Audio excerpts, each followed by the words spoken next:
Hello, everyone, and welcome to day 2 of Thermo Fisher Scientific's Fall into Proteomic webinar series, Quantitative Proteomics. I'm Christy Jewell of Laborats, and I'll be your moderator for today's event.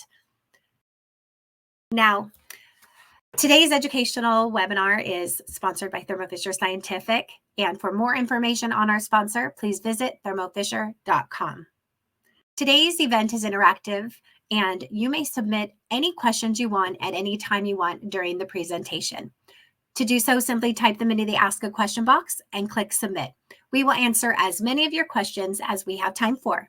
Additionally, if you have any technical difficulties, you can use this Q&A box and we will assist you directly. I would now like to introduce today's speakers. Dr. Dustin Frost, Scientist R&D at Thermo Fisher Scientific, and Dr. Joao Paulo, Instructor and Co-Director, Harvard Medical School. For complete biographies on our speakers, please visit the Biography tab at the top of your screen. Welcome, gentlemen. You may now begin your presentations. Thanks for the introduction, and welcome again to everyone joining us this morning.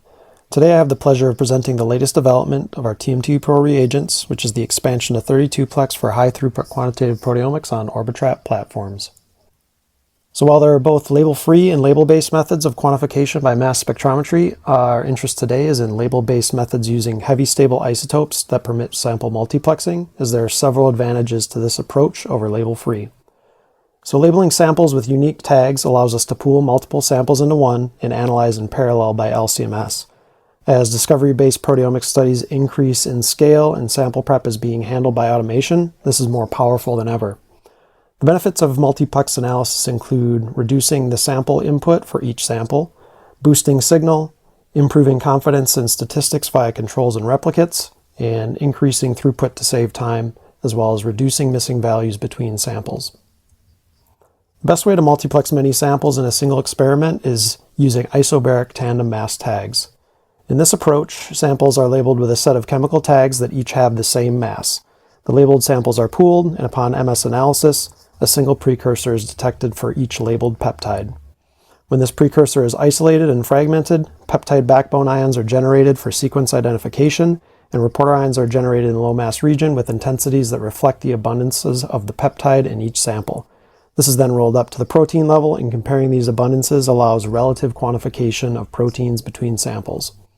And since mass spectral complexity is not increased using isobaric tags, the strategy allows much higher multiplexing capability than mass difference approaches such as SILAC, and this has been extremely popular for large-scale, discovery-based bottom-up proteomics work, and it's the unique structure of the isobaric tag that enables this.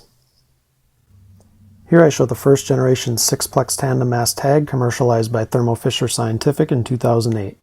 The TMT reagent structure consists of a mass reporter group and a mass normalizer group that make up the isobaric tag, and the amine reactive NHS ester group allows labeling of peptide N-termini and lysine side chains.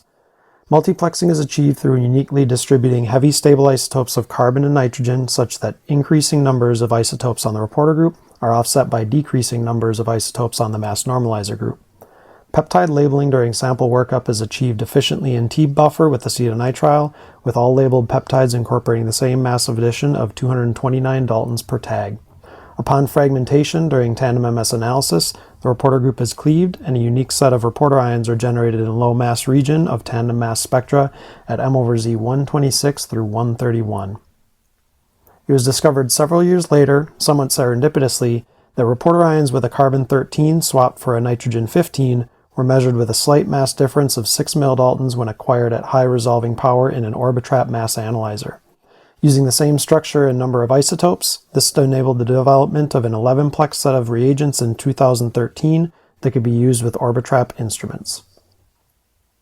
To increase multiplexing further, TMT-Pro reagents were developed with a redesigned tag structure that supports balancing more isotopes between the reporter and the mass normalizer.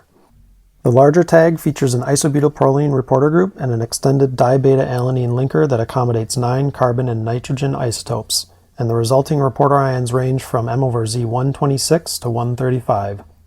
Using the same 6 milldalton mass differences, the TMT-Pro reagent enables multiplexing of up to 18 samples.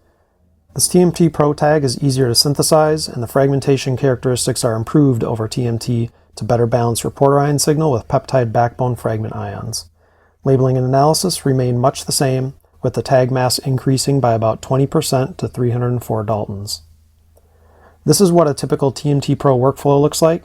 Proteins from 18 samples are isolated and digested. The samples are labeled with unique tags from the multiplex set, and labeled samples are combined and cleaned up. The pooled sample is analyzed, and peptides are detected during LC-MS as singular precursors. Upon HCD fragmentation and high-resolution tandem mass acquisition, peptide backbone ions are detected for sequencing, and reporter ions are measured for quantification during data processing. I mentioned the benefits of multiplexing to increase sample throughput, and it's easy to see how this saves time. For example, using a label-free approach, analyzing 18 samples with 3 replicates using a 3-hour runtime equals 1 week of non-stop instrument time. By labeling with TMTpro 18-plex reagents and analyzing in parallel in a single LC-MS run, the pooled replicates can be acquired in just 9 hours of instrument time. If we're sample limited, combining multiple samples into one boosts MS signal levels for more confident peptide identification. We could also opt to use the saved time to fractionate and improve proteomic depth and identify proteins with lower abundance. In the label-free approach, we would also expect some protein identifications to be missed in some runs by data-dependent acquisition. But when we label, pool, and analyze all samples in a single run, we identify proteins across all samples. So now that we understand how multiplexing benefits us, let's highlight a few applications that benefit from increased multiplexing. One is chemoproteomics and drug discovery, which involves high-throughput screening of large chemical libraries with MS as a functional readout. Another is single-cell, where analysis of very low sample inputs is aided by pooling of labeled samples, and studies measure thousands of cells. In another is CETSA, where thermal shifts are measured following binding of a compound to a protein, and multiplexing allows plotting more points on the protein-compound melt curve and also measuring multiple interactions per experiment.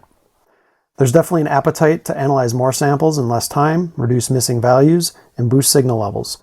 So how might we increase multiplexing even further?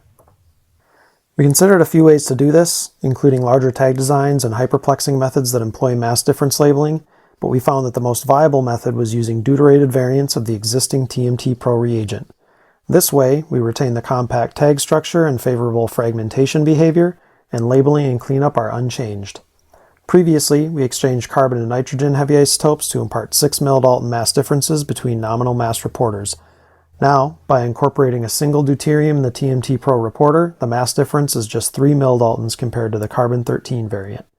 Synthetically, this is done using a deuterated reducing agent during synthesis of the isobutylproline, so we don't have to use any other isotopic materials that could be expensive and challenging to make.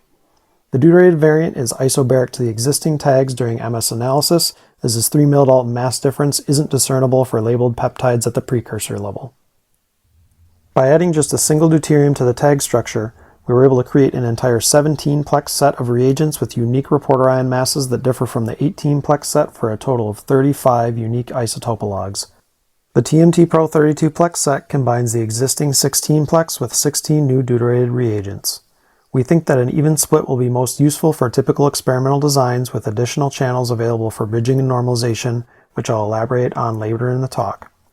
We verified that the new deuterated reagents have equivalent chemical purity and incorporate deuterium at 98% on average, and to resolve the 3 milldalton mass difference between 32-plex reporter ions, increased resolving power is required. Here I show the two sets of reagents with isotopes indicated by asterisks. The deuterated set here shows the deuterium location is the same across the whole set. And while we'll be thinking of the reagents as separate subplexes, they're used as one isobaric set. So the general workflow for TMTpro 32-plex remains the same, but with nearly twice the number of pooled samples for one LC-MS analysis. All labeled peptides co-elute are co-isolated and fragmented and co-analyzed in the Orbitrap. And the result is really cool to see, 35 unique reporter ions in a single MS-MS spectrum. Next, we determine the appropriate Orbitrap resolving power to distinguish the 3 milldalton mass differences between reporter ions. We mixed reagents at 1:1, 1:10, and 10:1 between non-deuterated and deuterated channels, analyzed by direct infusion on our Orbitrap Eclipse, and acquired HCD-MS2 spectra at increasing resolving power. At 90,000 and above, reporter ions are baseline resolved, while 75,000 resolves within 5% of baseline and adequately separates reporter ions at 1:10 abundance. In order to maximize instrument duty cycle efficiency when using MS2 acquisition methods, a 75,000 resolving power setting is enabled in the latest instrument control software for the Tribrid and Explorer series.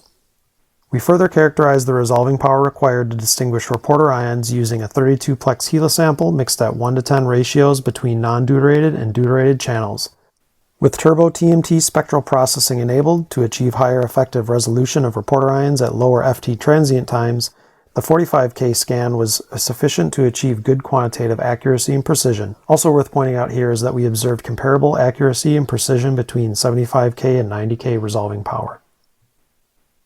Here I show the main value proposition for the 32-plex reagents versus the 18-plex reagents on Tribrid instruments capable of real-time search SPS-MS3 acquisition. Due to the additional overhead of the SPS-MS3 scan cycle, higher resolving powers can be used without reducing acquisition speed. A 32-plex experiment acquired using a 90K MS3 scan yields about the same number of quantified proteins as an 18-plex experiment acquired using a turbo TMT 30K scan. That's the same number of protein IDs over the same acquisition time, but twice the sample throughput. However, analyzing 32 samples across two 18-plex experiments with bridge channels yields fewer fully quantified proteins due to missing values between runs. The 32-plex reagent set yields a 15% increase in protein IDs in a single run. That 32-plex experiment also achieves nearly 40% more peptide IDs that can support more confident ID and quantification of proteins. So we double our multiplexing with higher resolving power. That makes a lot of sense. And we can get more quantified peptides and proteins out of a 32-plex sample at the higher resolving power using RTS-SPS-MS3. But we're using deuterium for half the tags, and that causes retention time shifts during LC separation, so what's the consequence to quantitative performance? I'll illustrate by showing you what we observe when we track reporter ion intensities across peptide elution profiles, which is that the peptides labeled with deuterated tags elute just slightly ahead of peptides labeled with non-deuterated tags. The offset's very small, maybe just a second or even less, but we can see the effect in the reporter ion signals. At the beginning of the peptide's elution, the deuterated reporter ions measure at higher intensity than the non-deuterated reporter ions. Then at the apex, the two sets measure with the same intensity. And at the back end of the elution, it's the non-deuterated reporter ions that are measuring at higher intensity. For illustrative purposes, I'm just showing 4 channels, but the key takeaway is that all non-deuterated channels coelute perfectly, and all deuterated channels coelute perfectly. To characterize this behavior, I labeled BSA digest and acquired the sample using our Orbitrap Eclipse system with an easy spray 50 centimeter column, and I used a targeted MS2 method to repeatedly acquire MS-MS spectra for only one peptide at a time. I then plotted the extracted ion chromatograms of the reporter ions and overlaid them. I show for one particular peptide here that is fairly hydrophilic, where we might expect the tag to have a larger interaction with the C18 solid phase compared to a hydrophobic one, and perhaps have the biggest difference in retention time between deuterated and non-deuterated channels. And what we see is that the peptides labeled with the deuterated TMTpro tags elute slightly ahead of those labeled with the non-deuterated TMTpro tags. We also see that the deuterated channels coelute exactly and the non-deuterated channels coelute exactly as I illustrated previously. And when we plot the reporter ion ratios across the entire elution time, the interratios between sets in red are variable across the peptide's elution, particularly at the rising edge of the peak, while the intra-ratios within the sets in orange and gray are completely uniform. What this means is that the most accurate quantification is achieved by separately quantifying deuterated channels from non-deuterated channels. To demonstrate quantitative performance of the new reagents, HeLa digests were labeled with the existing 16-plex set and the deuterated 16-plex set and analyzed separately. What we observed was that the quantitative accuracy and precision was equivalent between the two. The combined 32-plex sample was then analyzed, and quantification of the two subplexes was calculated separately for peptide spectrum matches. This resulted in quantitative accuracy and precision that is equal to the 16-plex samples, which was really nice to see. On the other hand, when two subplexes were quantified together without normalization channels to correct for the retention time difference, the quantitative metrics were quite poor, so we don't recommend this. So it should be clear now that to get the best quantitative performance from the 32-plex set, the deuterated and non-deuterated sets should be quantified as two separate groups. This can work quite well for experimental designs where conditions and replicates can be distributed neatly between the two subplexes and don't need to be compared across subplexes. In that case, all reagents can be used to label unique samples, and sets of ratios or abundances can be separately calculated. Other experimental designs may need to compare abundances across all channels. To allow this, one reference sample is labeled with a tag from each set to use as a pair of control channels to normalize between sets during data processing. These control channels can be thought of as internal bridges between two subplexes, and they can also double as bridges between LC-MS runs if the scale of the experiment requires quantifying samples across multiple runs. To enable users to properly process TMTpro 32-plex data with normalization, support for the reagents is built into the latest release of Proteome Discover, version 3.2. Included are quant methods for 32-plex and 35-plex reagent sets, correction factors for the deuterated channels, and a new node to normalize the two subplexes as distinct channel groups via control channels. Deuterated and non-deuterated channels are defined in separate groups, and one or more controls are specified for each group. For each spectrum, the ratio of the control channels is set to 1, and the rest of the channels of the group are scaled by the resulting normalization factor. Here, I show some example data from a 32-plex HeLa sample processed in Proteome Discover without control channel normalization, with deuterated channels in orange and non-deuterated channels in gray.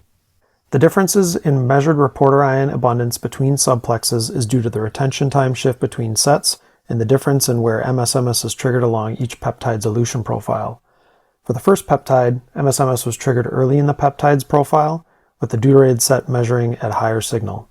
Whereas for the second peptide, MSMS was triggered near the apex, with two sets measuring with equal signal. And for the third peptide, MSMS was triggered later in the elution profile, with the non-deuterated set measuring with higher signal. Though the two sets differ from each other in each case, abundances are consistent within each set, permitting accurate quant to be extracted from the two sets in isolation from the other.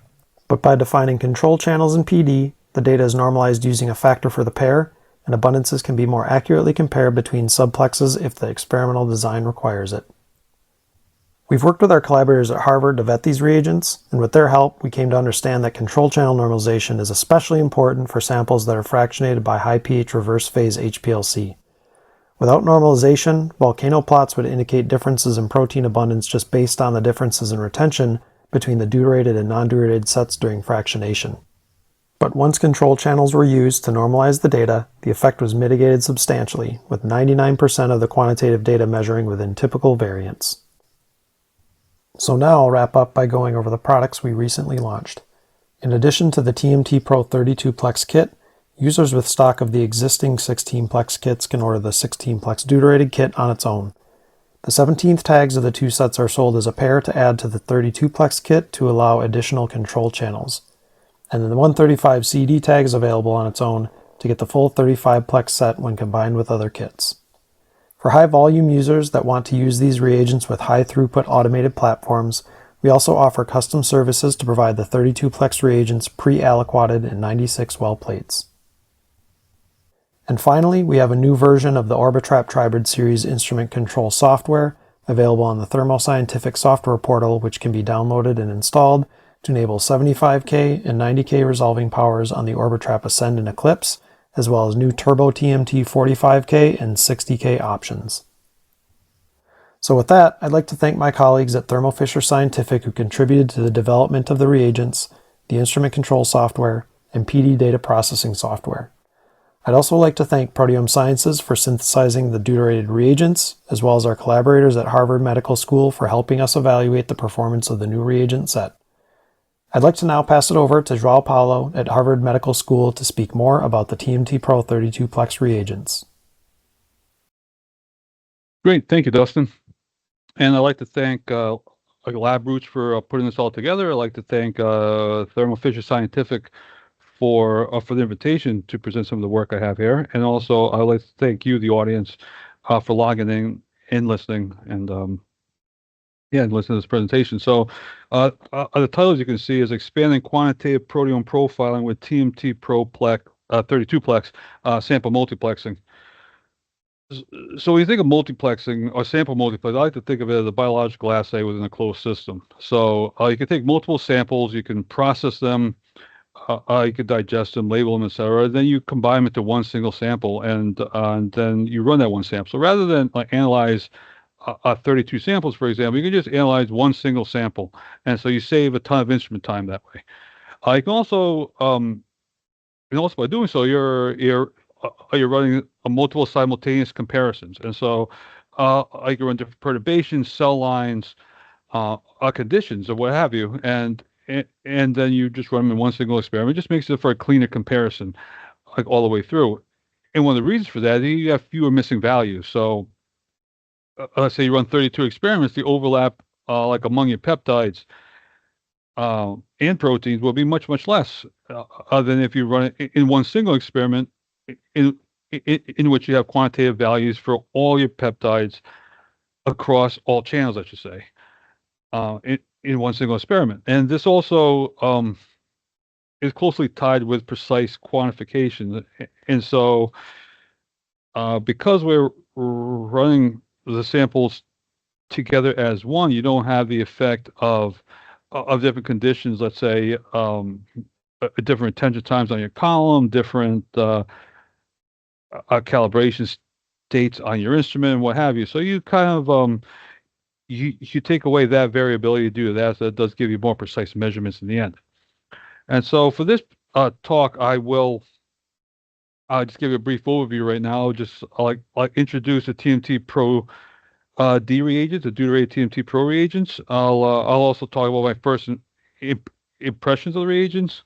I'll bring up some unexpected challenges that we had to overcome, and then I also highlight what we call the DISAT principle, which is design separate cell plexes but analyze them together, and also the next steps of what I think we can accomplish with higher order sample multiplexing. Now, we all know about TMT and its evolution. It started off as a duplex. It went into a sixplex, for example. That was popular for a few years. And then folks found out that you could use the isotopologs, the C13 and 15 mass defects, if you will, and use that to expand the molecule further to up to an 11-plex at that time. And then you pretty much ran out of spots on the molecule for these stable isotopes, or on the reporter ion, I should say. And then Thermo came out like 5 years ago or so with the 18-plex, or 16 and 18-plex, where now we're we almost doubled, if you will, the multiplexing capacity.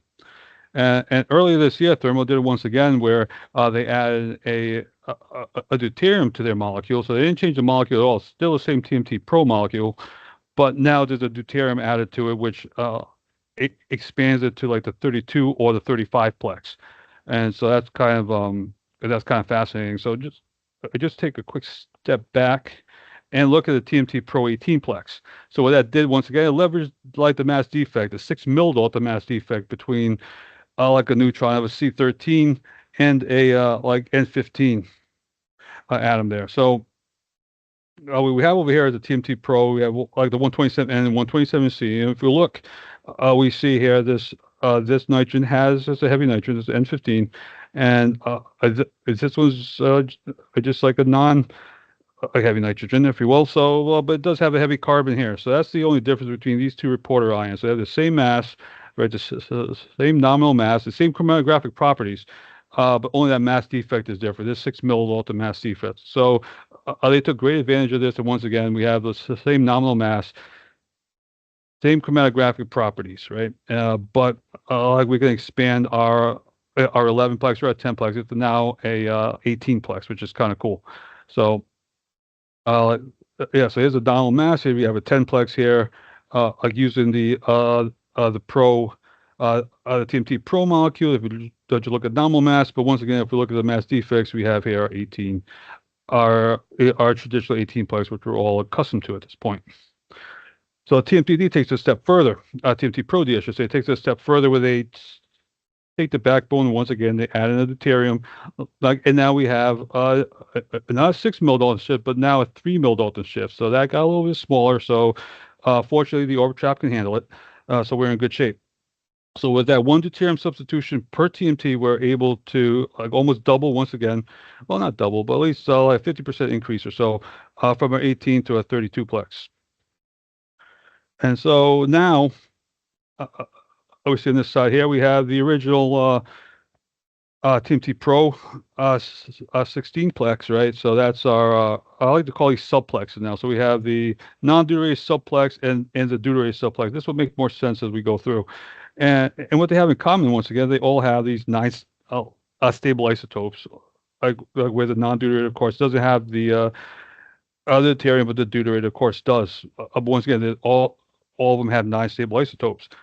So this gives you great symmetry here. As we see, we have a 32-plex. We can also add it in the 3 other reagents, so the 18-plex reagents, as well as a 17th reagent here for the TMTpro D. And those will come in handy at the end. Now, 32, I remember, is a great number, because if you have a 96-well plate, that's 32 times 3. And so you have yourself 3 32-plexes in a 96-well plate. And for like automation and for like higher throughput sample processing, that does make a lot of sense to have that. And like in these 3 channels, I mean, we have to give credit where credit's due. They do come in handy, and they will come in handy as bridge channels to go between your subplexes, if you will. We'll see that. I'm getting a little ahead of myself, but we'll see that like as we approach the end of the talk.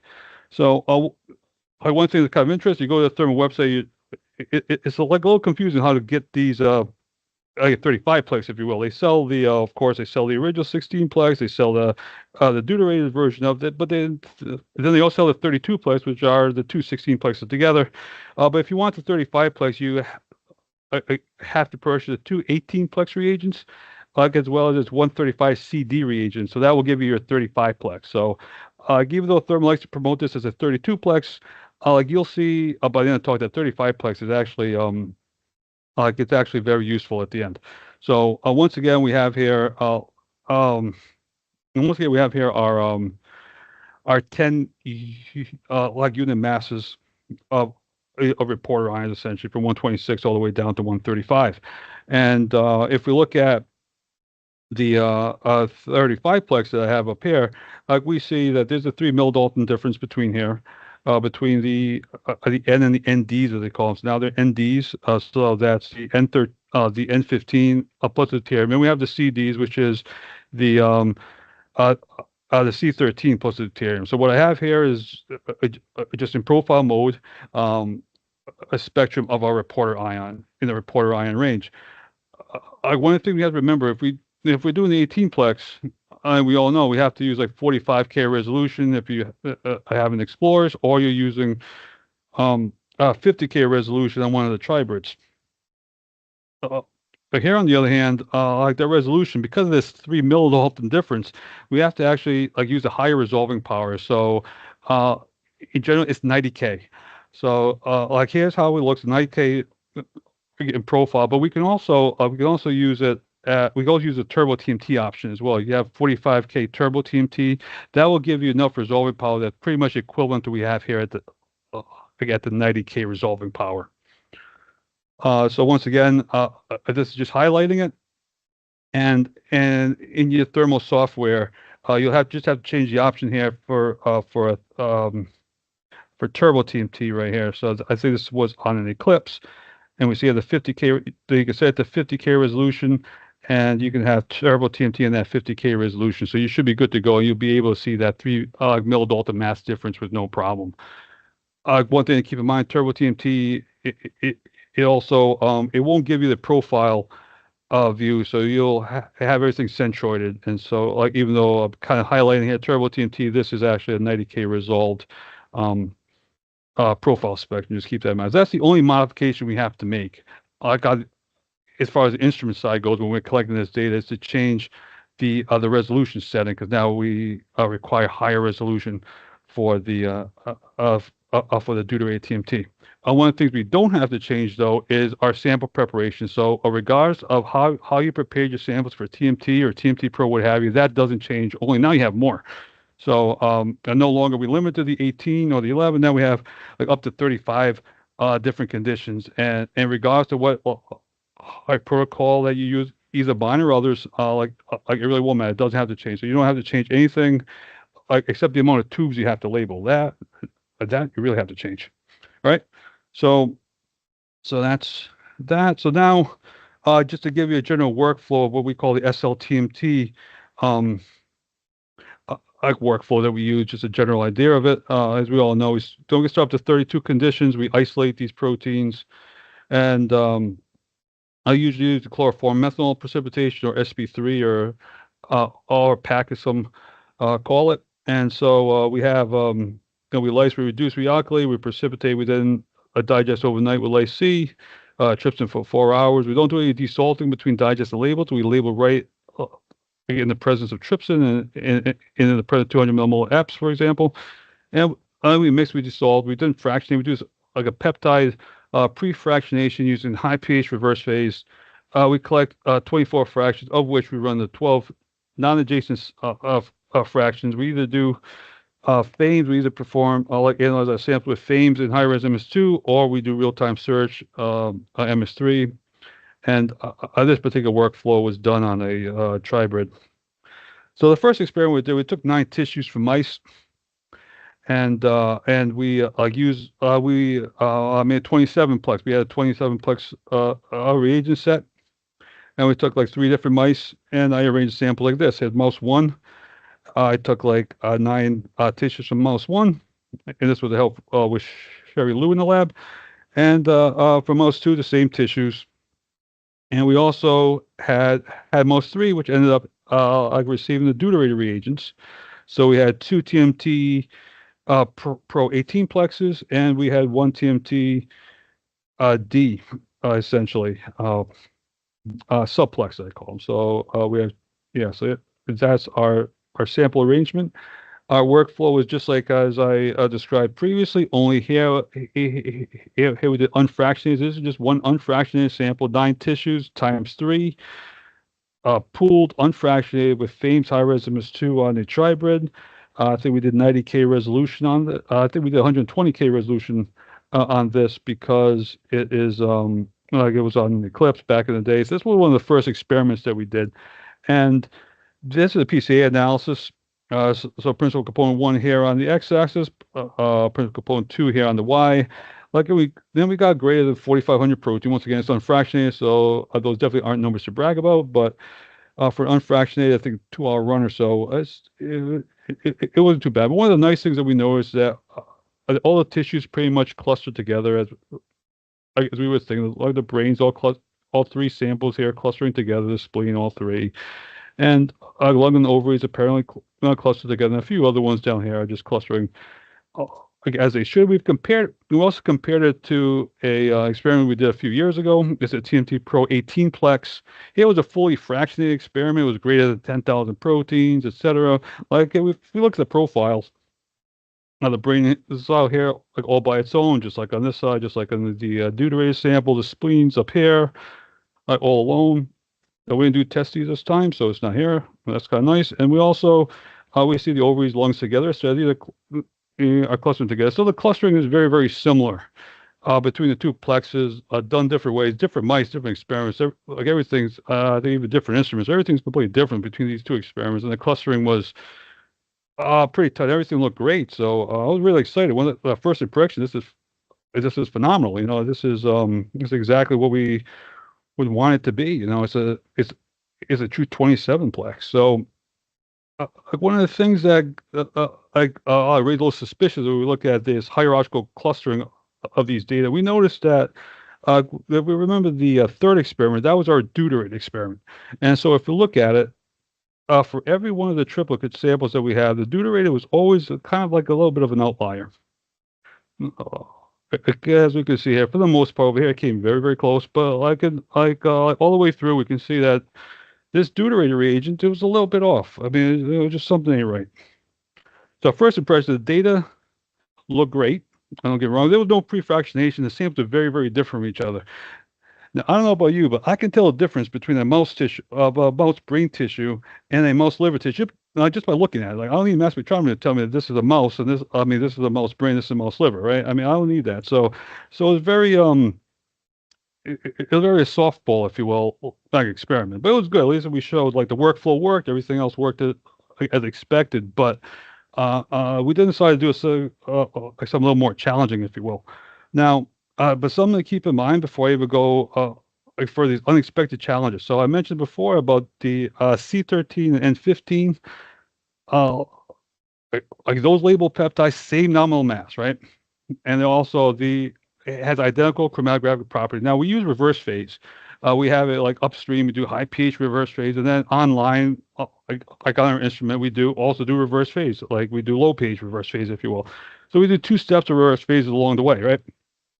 So something to keep in mind. How do these deuterated molecules behave like in reverse phase? And we go back in time several years, like decades, if you will. And this has been known. There's a deuterium effect during reverse phase HPLC separation. That's been well established. This is back in 1976. That was a long time ago. And so what they have seen is that they've seen a retention time shift between the 2 molecules. And here's an example here of a small molecule, for example, with well, this is a 2 centimeter shift. I'm not sure how that translates to at the time, but it should be yeah, I should have read the rest of the paper then. But anyway, so there is definitely a deuterium effect here in reverse phase, during reverse phase. So that might be a problem. Now, to address this, Dustin, he made this experiment with, he took a BSA digest. He labeled it like 1-to-1 across all channels, looked at one peptide, and he traced the MS2 reporter ion like intensities across each of the channels, etc., across the chromatographic peak, I should say, and we compared within a subplex. Over here, he compared within the deuterated set, like this should be 1-to-1 within the deuterated set, and it is this orange line here. This gray line here should be 1-to-1 within the non-deuterated set, and once again, that is 1-to-1. So the ratios here 1-to-1. So there is no deuterium effect, of course, because we don't have deuterium. So, but there is no shift, like here, due to like when we compare within a subplex, right? But now when we compare across subplexes, so here we're comparing a 127D and 127C, and what we see is some massive shifts. So now the ratios are changing. The ratios are changing, even though they're all labeled 1-to-1, right? So you have a 1-to-1 mixture of everything. Now the ratios are changing. That is an effect, if you will, of the deuterium effect. So that's yeah, that's a telltale sign that you have a deuterium effect, and it might be a problem, right? So that's how we got to this whole design 2 separate 16 plexes independently and use a bridge channel, which we'll highlight in the next few slides. So, and why does this happen? Now, the question is, can we just use one factor to correct for the deuterium effect? And the answer to that is no. And that's because of where we collect our MS2. Sometimes you might collect this first scenario here. You might collect the MS2 at the front end. So over here we collect our MS1, MS2 here at the front end. Then we see the reporter ions look like this. So you have a higher, the red, what was usually the deuterated, that comes first. So that's higher than the non-deuterated. But let's say we collect at this end, at the back end of the peak for whatever reason. Now the non-deuterated is substantially higher than the deuterated, right? And so this is pretty much random. It's really not all that predictable as far as I know. There's also a third scenario, the ideal scenario, they're 1-to-1, but that's a rarity. And so we have this problem where we have to treat it on a peptide per peptide basis. So there's no one single correction factor that can mitigate this effect. Each peptide is going to be affected by the deuterium effect. So that brings us, so that was our unexpected, now you kind of understand what we should have expected it because it was around for 30 years. But like at the time we got really excited about it, and then we found out, and then we said, well, we have to take a step back and we have to see how we design our experiments. And so that that brings us this whole design independently, independent subplex idea. So once again, the 2 subplexes we have are our non-deuterated subplex, and we have our deuterated subplex, the non-deuterated 18-plex and our deuterated 17-plex. And here's one experiment, our first experiment we started when we started doing this DISAT, if you will.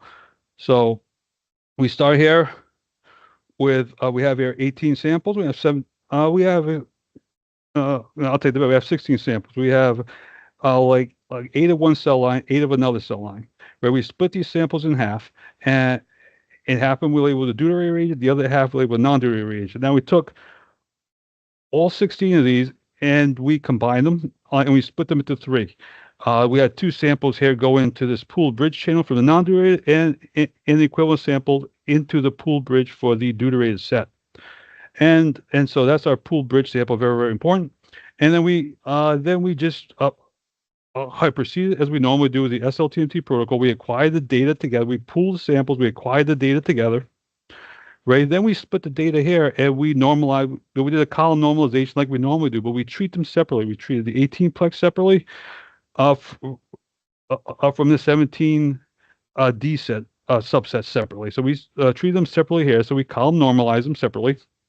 And it is just as if we're running two separate 18 plexes in the past, right? We had to column normalize separately. Then we brought them together with a bridge channel, and that's exactly what we did. So that's the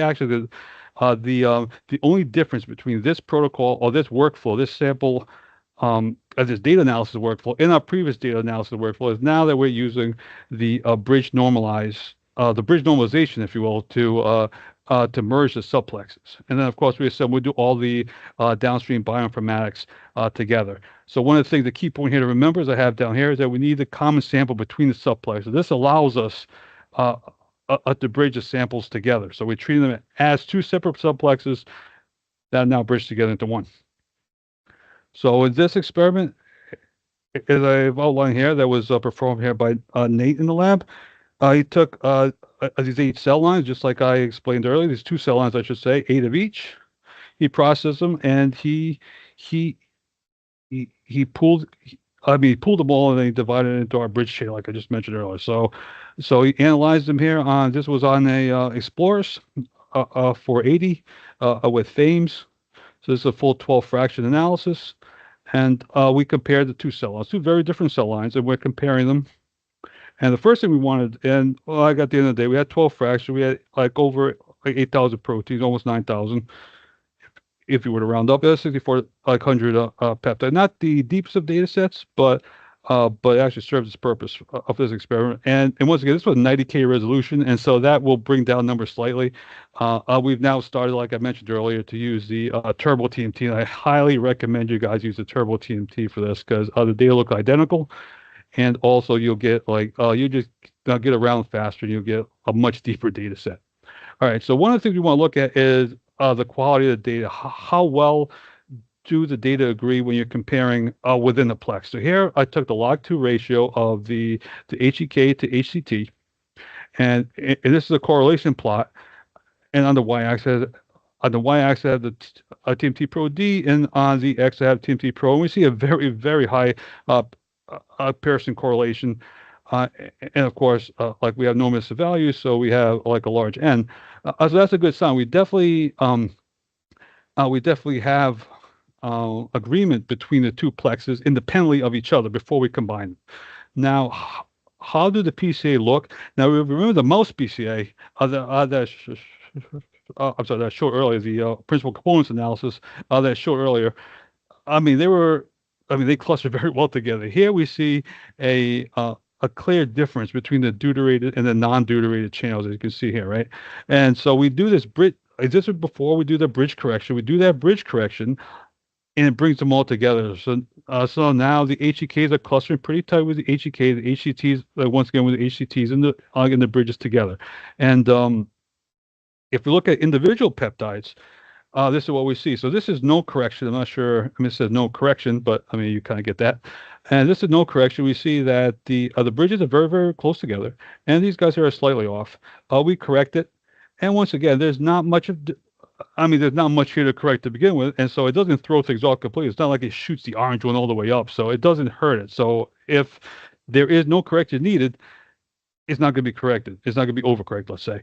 So. And here's other more extreme examples where the bridge channels. Here we have a very, very low green channel, very, very high red channel, right?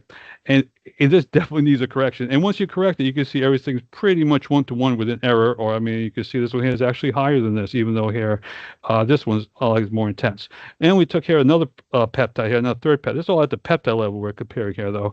So at the protein level, things kind of average out a little bit better. You get more extreme differences at the peptide level as expected. So these here are TMT signal noise values. They're not normalized or anything. So what we have here, it is the opposite. So over here, we probably get it. Over here, we get at the back end of the peak, right, where the non-deuterated is higher. And over here, we get them at the front end of the peak where the deuterated is much higher. And once again, we do the bridge correction. And these samples are...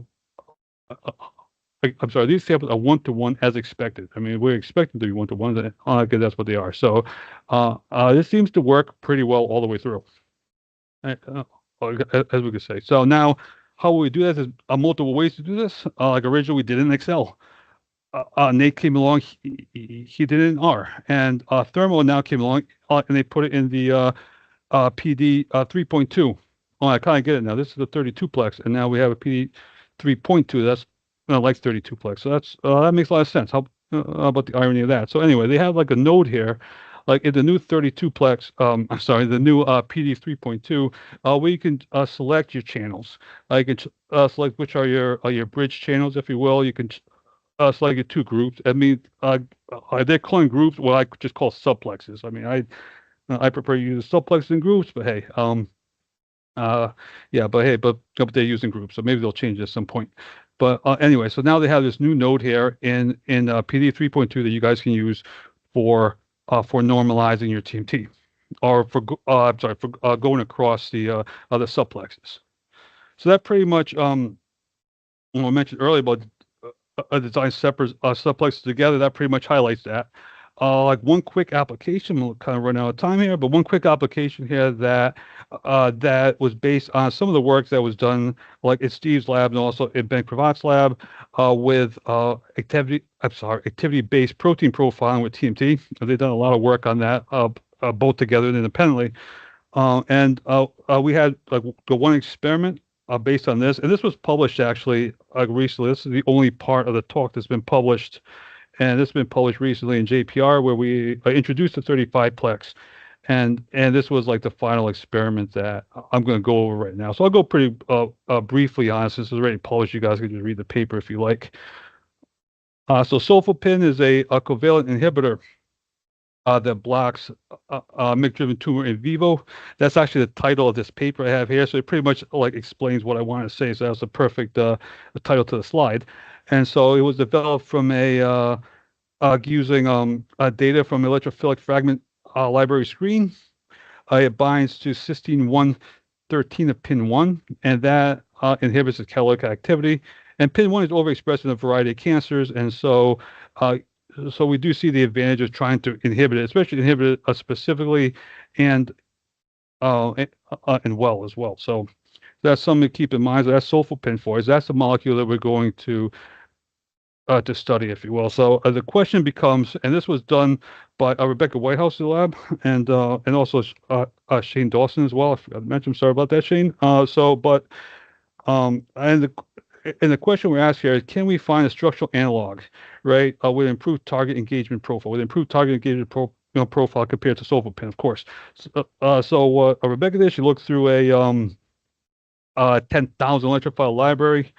She required a cyclic sulfone for in the molecule. Then she used a Tanimoto coefficient to rank these compounds, and from there she selected these 30 compounds that we have written up here. So Z0, of course, is sulfapin, and these are the 30 compounds. See, they're very, very.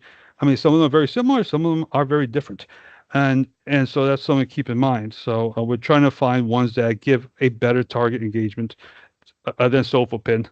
So and we're gonna do this all in one single, all in one single plex. So we have 30 analogs, 30 structural analogs, I should say, plus the DMSO bridges. So the DMSO will be used as our bridge. One DMSO sample has been split into 3, and all these analogs are used at 20 micromolar.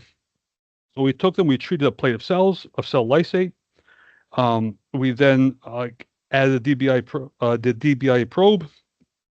We did the SL-TMT protocol, SL-SP3 TMT protocol.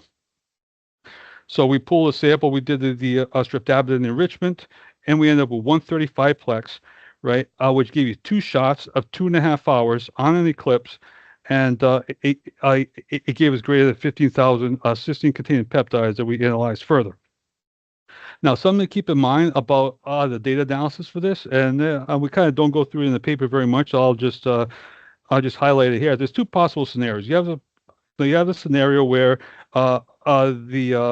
the compound binds. So if the compound binds, DBA cannot get in there, so it cannot bind that cysteine. So that's diabiotin, that is. It won't it won't bind it won't bind into the site, essentially, right?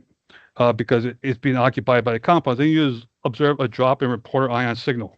Then there's scenario 2, right? This is when the compound does not bind, the DBIA does bind. So now you've enriched the peptide. Remember, this DBIA is a disdiobiotin attached to an acrylamide, right? And so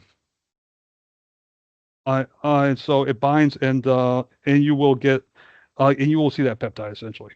So you get a scenario like this where you get binding of compounds. You see the little stars down here. This is a two-fold, so that's a 2x binding of compound compared with just DBIA. So you get this 2x drop over here. So we consider these guys hits that drop below the line. We have here, we look at here at TMTpro and the TMTD, for example.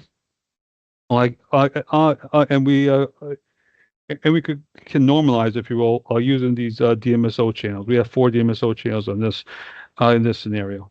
So what do we see? If we focus on this one site, we focus on C113 at pin 1, and it does show us some compounds with high engagement. Once again, the engagement, as we see here, we take the minus log 2 of the compound versus the DMSO. So here, for example, is this hit over here, this green one.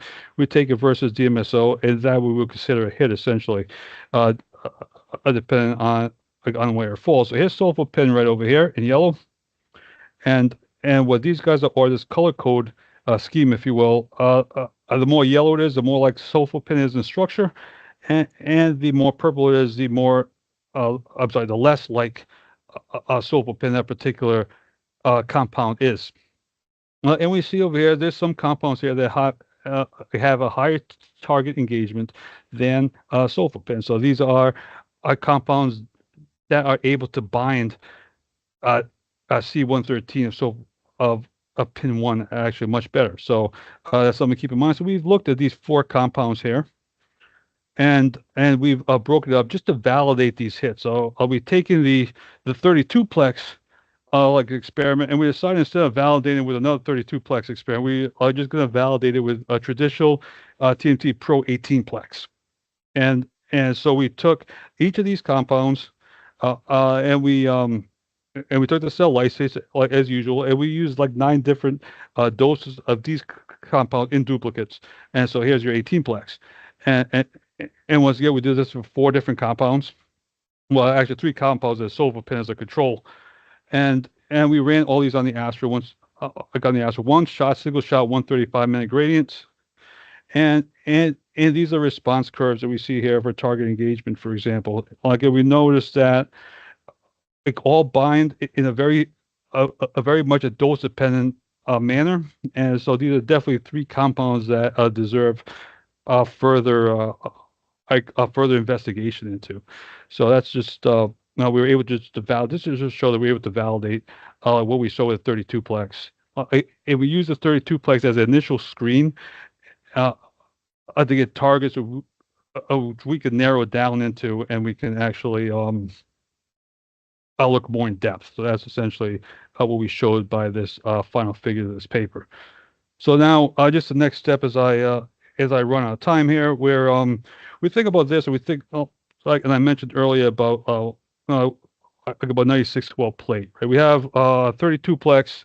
We have 3 potential 32-plexes on a 96 well plate, but we're not just doing 1 plate. We're doing, we're going to want to do many plates, right? Just to increase the number of samples we're going through, especially if we want to do more of these compound screenings or perturbation screenings, what have you. So there's a lot of work to be done, a lot of work that can be done with these multiplexing strategies. Just to highlight these 96 well plates, for example, as I said several times, you could take 16 TMTpros, 16 TMTpro deuterated samples, and you can have 3 different plexes per plate.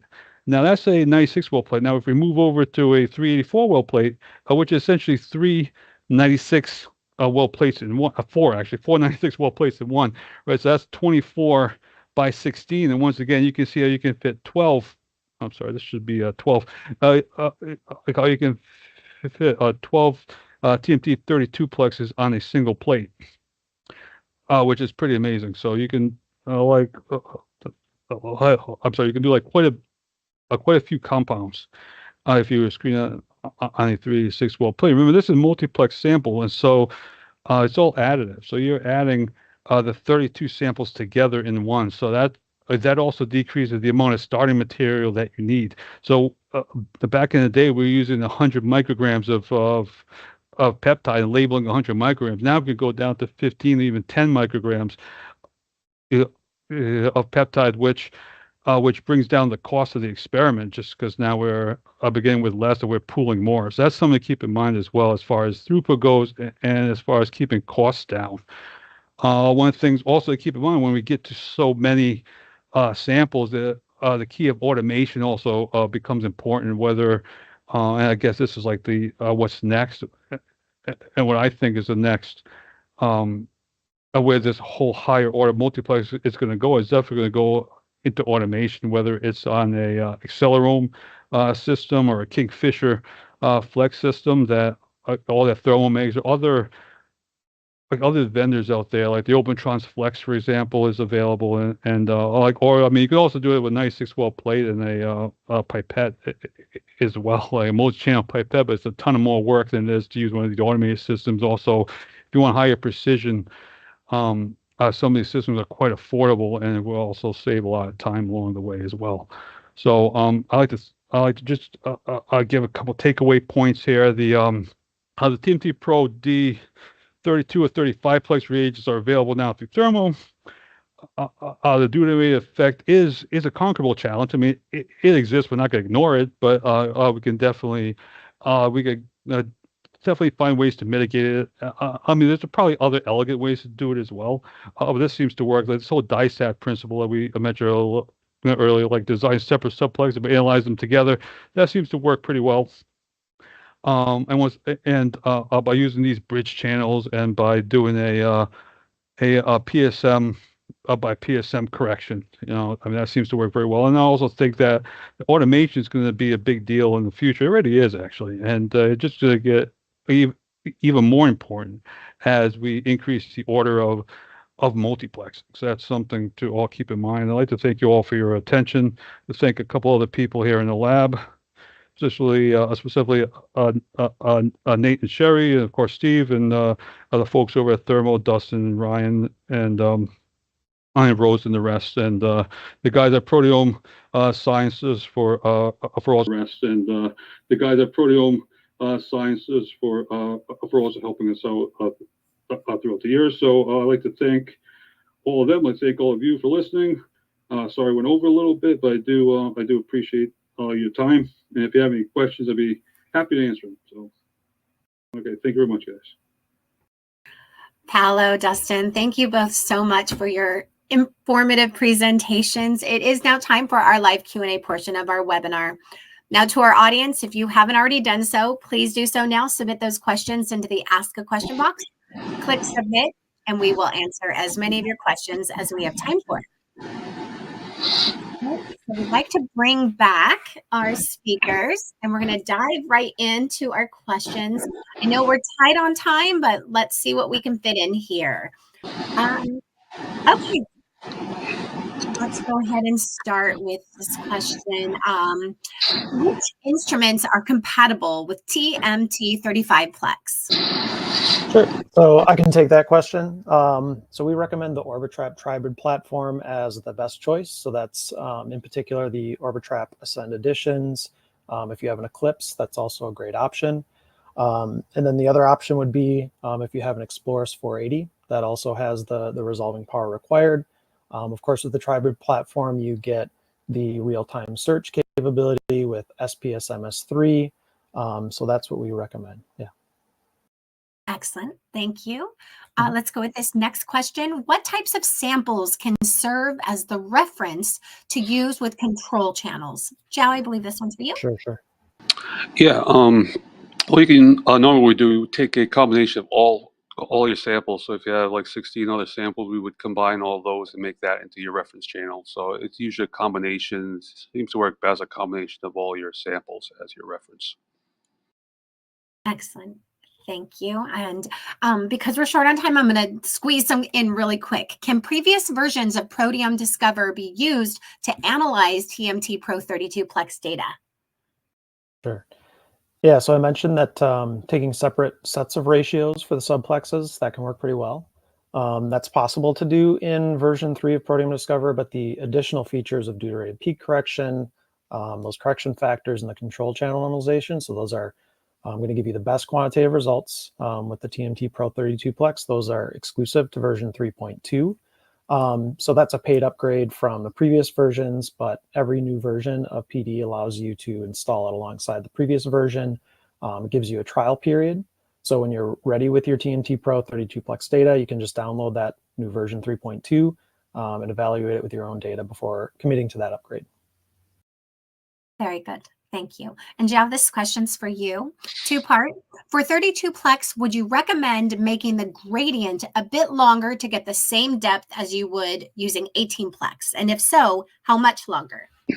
No, actually, I haven't changed the gradient at all, actually, because remember, we aren't making the sample any more complex than usual. I mean, we have the same, like everything's pretty much like eluding at it as normal. We're not making the MS ones more complex, so it's not like we're like mixing a TMT with TMTpro where we essentially double the complexity.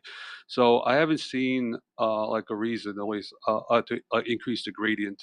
Because we've been getting this almost the same amount of proteins, whether we use like a TMT 18-plex or 32-plex. So yeah, no. Very good. And we'll wrap with this final question. Are there any upstream sample preparation that is different from previous methods? I would say no. I mean, it's only more samples. There are a lot more tubes. I have some tubes over here, so a ton more tubes. So yeah, that complicate matters. You might want to think about using the 96-well plates, or even going higher than that. But that's the only thing. That's the only upstream things we want to really look at is just like the number of samples that you have. So I mean, that's it's 35-plex. It does take up a lot of tubes, a lot of labeling, what have you. So that's the only like all the other protocols can be identical. There's no problem whatsoever. Exactly. Very good. Well, I would like to thank Dr. Dustin Frost and Dr. Joao Paulo for their time today and for their informative presentations. I also want to thank LabRoots and our sponsor, Thermo Fisher Scientific, for underwriting today's educational webcast.